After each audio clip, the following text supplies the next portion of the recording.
Hello friends, welcome to my YouTube channel Technodarshan. तो friends, आपका भाई ले आया सॉफ्टवेयर टेस्टिंग की यूनिट नंबर 2 का क्विक रिवीजन। और इसमें भाई सिलेबस पूरा कवर किया गया है, जैसा कि आप लोग पीछे के वीडियोस देख सकते हैं। और अगर आप नहीं देख पाए हैं तो आप पीछे हमारे प्लेलिस्ट में जाइए, आपको वहाँ renewable energy resources, software testing सबकी वीडियोज़ आराम से मिल जाएंगे। और अगर आपको कोई रिलेटेड वीडियो चाहिए तो आप कमेंट करिए, हम वैसी वीडियो आपके लिए डालेंगे। ठीक फ्रेंड्स, तो क्या कर सकते हैं, फंक्शनल टेस्टिंग कर सकते हैं। और हाँ फ्रेंड्स, हमारे रूबिक्स क्यूब का जो वीडियो थोड़ा सा बच गया है, उस पर आप क्या करिए, आप उस पर बता दीजिए आपको कहाँ दिक्कत आ रही है, उसका भी वीडियो डालते रहेंगे। ठीक है फ्रेंड्स, तो अब क्या आते हैं सॉफ्टवेयर टेस्टिंग के फंक्शनल टेस्टिंग में। ठीक है, ये यूनिट नंबर 2 है। ठीक है, सॉफ्टवेयर टेस्टिंग का यूनिट नंबर 2 है फंक्शनल टेस्टिंग। तो फ्रेंड्स स्टार्ट करते हैं। Check and test the functional requirement of system. Functional requirement check करता है सिस्टम का, कि जो फंक्शनलिटी होनी चाहिए, जो उसका कार्य होना है, बेसिकली आप समझिए हिंदी में, जो जैसा हम काम चाहते हैं वैसा काम हो रहा है कि नहीं हो रहा है, ये फंक्शनल टेस्टिंग में चेक करते हैं। ठीक है, functional testing verify that the each function of software working according to the requirement and specification. Functional testing में ये वेरीफाई करता है कि हमें जिस तरह का वर्क चाहिए, जिस तरह हमारा SRS में मेंशन किया गया, उस तरह का काम हो रहा है कि नहीं हो रहा है। ठीक है, इसमें स्टेप्स क्या होते हैं, आइडेंटिफाई टेस्ट इनपुट, हम कुछ इनपुट डालेंगे, एग्जीक्यूट करेंगे, और फिर जो आउटपुट मिलेगा कंपेयर करेंगे। सीधी सी बात है भाई, हम कुछ इनपुट देंगे, अगर हमें उससे एग्जीक्यूट होने के बाद डिजायर्ड आउटपुट मिला जैसे SRS में लिखा, तो इसका मतलब भाई सही है। ठीक है, इसमें क्या आता है इंपॉर्टेंट, ये भाई इंपॉर्टेंट है, कई बार आता है, तो आप इसको मैं ईजी में समझा दे रहा हूँ, बना के लिख दीजिएगा। ठीक है, बाउंड्री वैल्यू एनालिसिस, ये क्या कर सकते हैं, ब्लैक बॉक्स सॉफ्टवेयर टेस्टिंग है। ठीक है, ब्लैक बॉक्स व्हाइट बॉक्स में पिछली वीडियो में सब समझा चुका हूँ, अगर आपको कोई डाउट है वहाँ जाके देख लीजिए। ठीक है, ब्लैक बॉक्स सॉफ्टवेयर टेस्टिंग में क्या होता है, ब्लैक बॉक्स सॉफ्टवेयर टेस्टिंग क्या होता है, जब हमें उसके बारे में पूरी इंटरनल चीज़ें नहीं पता होती, हमें सिर्फ इनपुट आउटपुट से मतलब होता है, तो हम ब्लैक बॉक्स में टेस्ट करते हैं। ठीक है फ्रेंड, आप क्या करते हैं, उसके बाद क्या होता है, based on simple fault assumption. ये क्या होता है, जो सिंपल फॉल्ट होते हैं उसके हिसाब से इसको मतलब इसको एज्यूम किया जाता है कि जो जो मतलब समझ लीजिए कि एक बाउंड्री दे दी जाती है, हायर वैल्यू और लोअर वैल्यू, उसके वैल्यू में हम उसके बीच में एनालिसिस करते हैं कि हमें क्या होता है। ठीक है, क्या होते हैं, use for design test cases. Test cases के डिज़ाइन के लिए इसको यूज़ किया जाता है। टेस्ट केसेस क्या है, मैं पिछली वीडियो में बता चुका हूँ। टेस्ट स्यूट क्या है, पिछली वीडियो में सब आप देख सकते हैं।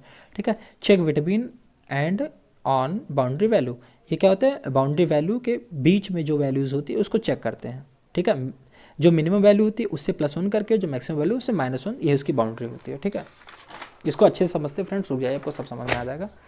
अब आते हैं यहाँ पे, क्या है कि यहाँ पे ये देखिए, ये ग्राफ बना हुआ है। ठीक है, ये मान लिया हमारा कोई x1 से x2 तक टेस्ट केसेस है, और ये y1 से y2 तक। अब क्या करेंगे हम, मान लिया हमारी लोअर वैल्यू 5 है, किस कोई चीज़ मान लीजिए, मान ली उसकी हमारी लोअर वैल्यू 5 है और अपर वैल्यू क्या है उसकी 15 है। बाउंड्री यही होती है, कोई वैल्यू, मान लिया कोई x1 से x2 वेरिएबल है, कोई y1 से y2, तो इसकी जो हमारी मान लिया हमारे पास एक कार है। ठीक है, ये क्या हो गई, उसकी स्पीड हो गई, स्पीड।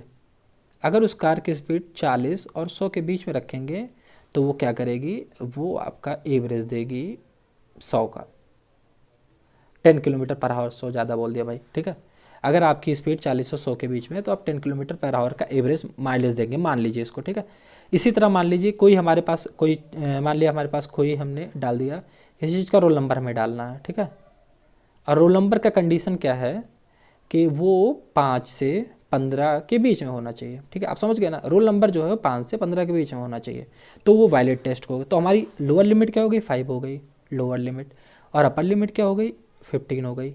तो क्या करते हैं हम, चेक करते हैं लोअर और अपर के बीच के सारे डाटा वो वैलिड टेस्ट केसेस में आते हैं। जैसे 5, 6 या 14, 15 तक ये सब वैलिड टेस्ट केसेस हो जाएंगे। ठीक है, 5 -1, ये 4, 3, ये सब इनवैलिड टेस्ट केसेस हो जाएंगे, और इससे ज़्यादा जाएंगे तब भी इनवैलिड टेस्ट हो जाएगा। ठीक है, अब इसमें चेक कर लेते हैं।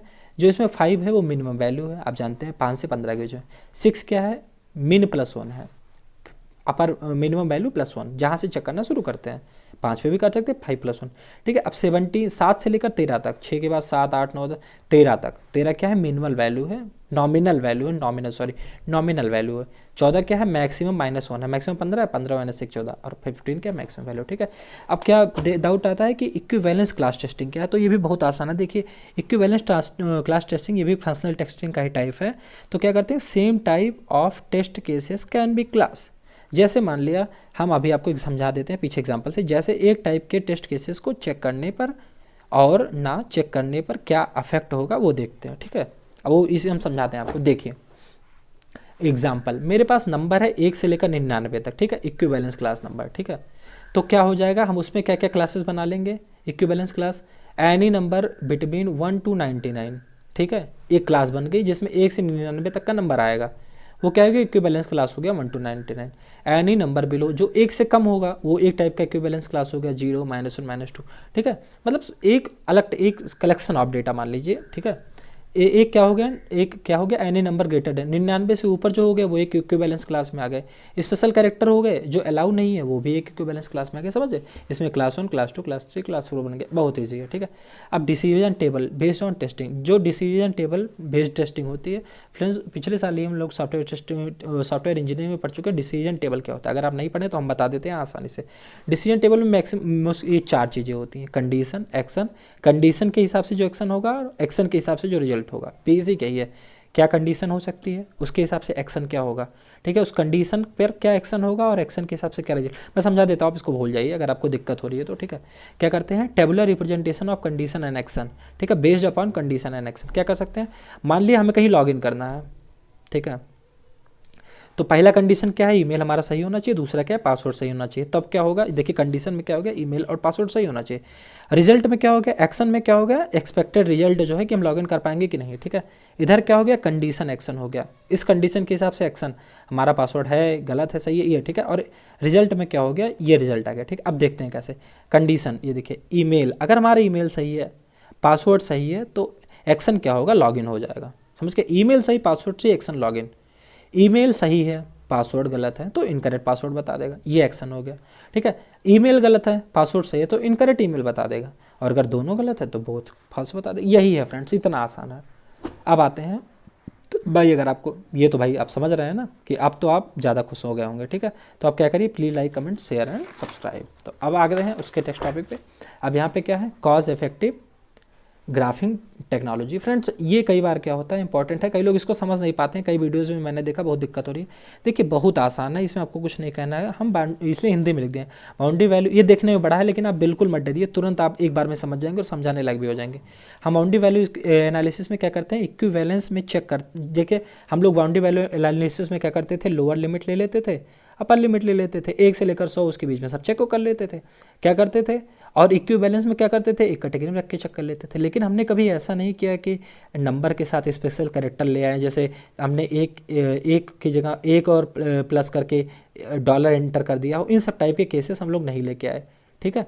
तो क्या कर सकते हैं, ये कम्बिनेशन होता है, हमने कम्बिनेशन को नहीं चेक किया है, तो हमें कम्बिनेशन को बेसिकली चेक करने के लिए क्या कर सकते हैं, हम सिंपल इनपुट देकर आउटपुट लेते हैं। अब जैसे क्या करते हैं, मान लिया क्या है कि हमें आप इस एग्जांपल को आराम से समझिए। मान लिया हमारे पास पेन ड्राइव है, ठीक है, और या हार्ड डिस्क है, तो हम क्या कर सकते हैं, किसी से कोई और डाटा है।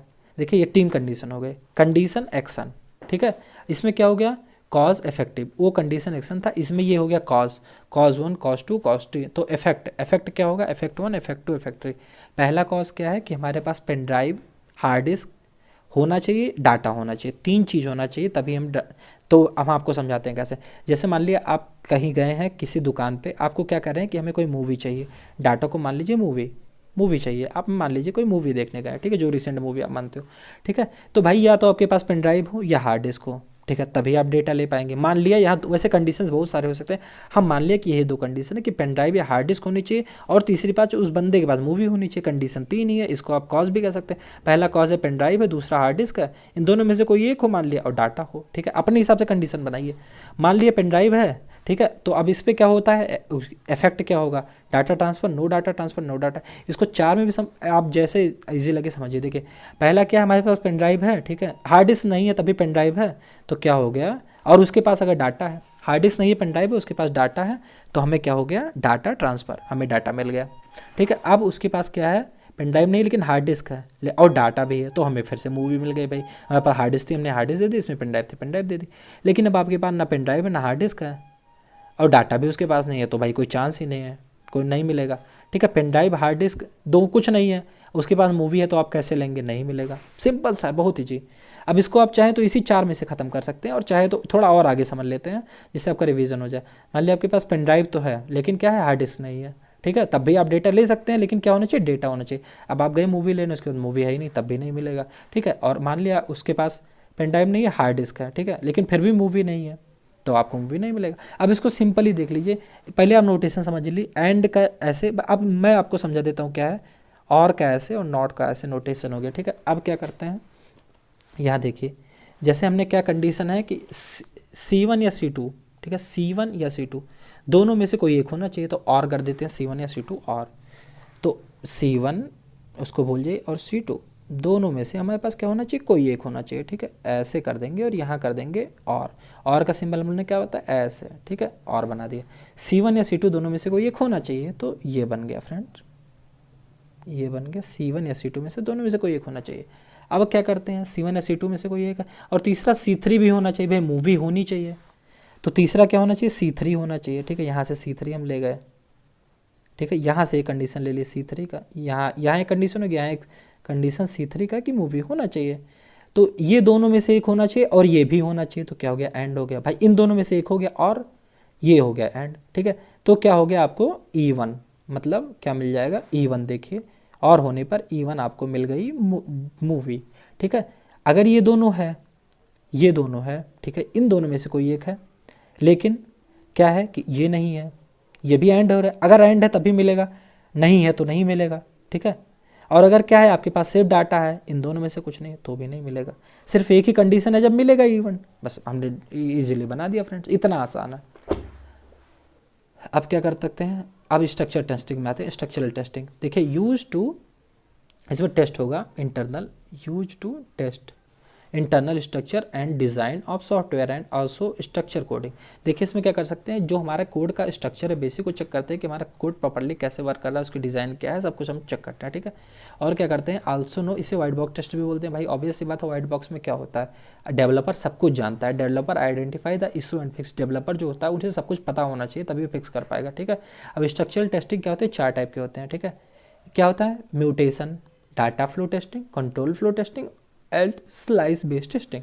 तो फ्रेंड्स एक एक करके हम समझते चलेंगे, बहुत आसान है। पहला क्या होता है, म्यूटेशन, नाम से आप समझिए, हम आपको नाम से समझा देंगे, आप भूलेंगे नहीं। म्यूटेशन मतलब चेंज करना, ठीक है। हम क्या करेंगे, चेंज करेंगे कुछ स्टेटमेंट को प्रोग्राम के, और चेक करेंगे कि जो टेस्ट केस हैं वो एरर को फाइंड कर पा रहे हैं कि नहीं, नहीं समझ पा रहे हैं, मैं बता रहा हूँ। क्या कर देंगे, जैसे मान लिया हमारे पास कोई भी कंडीशन है इफ़ की, जैसे मान लिया इफ़ की हमने कोई कंडीशन लगाई, प्रोग्राम एग्जीक्यूट हो गया, हम उसमें क्या करेंगे, इफ़ एल्स कर देंगे और देखेंगे कि प्रोग्राम एग्जीक्यूट हो रहा है, ठीक है, कि नहीं हो रहा, ये चेक करेंगे, ठीक है। चेंज आर एक्सट्रीमली स्मॉल, छोटा सा चेंज करेंगे जिससे जो प्रोग्राम का ऑब्जेक्टिव है, जैसे हमें मान लिया किसी का डेट ऑफ बर्थ निकालना है, तो ऑब्जेक्टिव नहीं चेंज होगा, डेट ऑफ बर्थ निकालेगा, बस इफ इसमें चेक करके देखेंगे कि क्या वो फॉल्ट मतलब पकड़ पा रहा है कि नहीं पकड़ पा रहा है, ठीक है।